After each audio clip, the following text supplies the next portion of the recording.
ಸುಮಾರು 2 ಕೋಟಿಗೂ ವೆಚ್ಚದಲ್ಲಿ ಹೊಸಕೋಟೆ ವಿಧಾನಸಭಾ ಕ್ಷೇತ್ರದ ಮೊರಾರ್ಜಿ ದೇಸಾಯಿ ವಸತಿ ಶಾಲೆಯ ದುರಸ್ತಿ ಹಾಗೂ ನವೀಕರಣಗೊಂಡ ಕಾಮಗಾರಿಗೆ ಶಾಸಕ ಶರತ್ ಬಚ್ಚೇಗೌಡ ಉದ್ಘಾಟನೆಯನ್ನ ನಡೆಸಿದರು.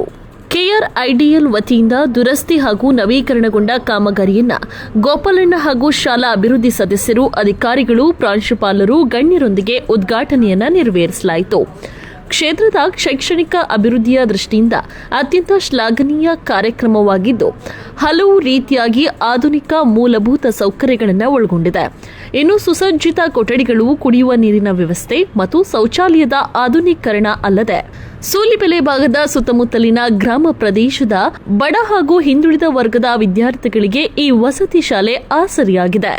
ಶಾಲೆಗೆ ಖಾಸಗಿ ಶಾಲೆಯಲ್ಲಿ ಸರಿಸುಮಾರು ಸೌಲಭ್ಯಗಳನ್ನು ಸರ್ಕಾರದ ವತಿಯಿಂದಾಗಿ ಶಾಲೆಗೆ ಒದಗಿಸುವುದಾಗಿ ಶಾಸಕ ಮುಖ್ಯ ಉದ್ದೇಶವಾಗಿದ್ದು, ಸರ್ಕಾರಿ ಶಾಲೆಗಳ ಸಬಲೀಕರಣದ ಮೂಲಕ ಮಾದರಿ ಹೊಸಕೋಟೆ ನಿರ್ಮಾಣದ ಗುರಿಯನ್ನ ಶಾಸಕ ಬಚ್ಚೇಗೌಡ ಹೊಂದಿದ್ದಾರೆ. ಅಲ್ಲದೆ ಶಾಲೆಯ ಆವರಣದಲ್ಲಿ ವಿದ್ಯಾರ್ಥಿಗಳಿಗೆ ಕ್ರೀಡೆ ಮತ್ತು ಪಠ್ಯೇತರ ಚಟುವಟಿಕೆಗಳಿಗೂ ಕೂಡ ಪೂರಕವಾದ ವಾತಾವರಣವನ್ನು ಕಲ್ಪಿಸಲಾಗಿದೆ.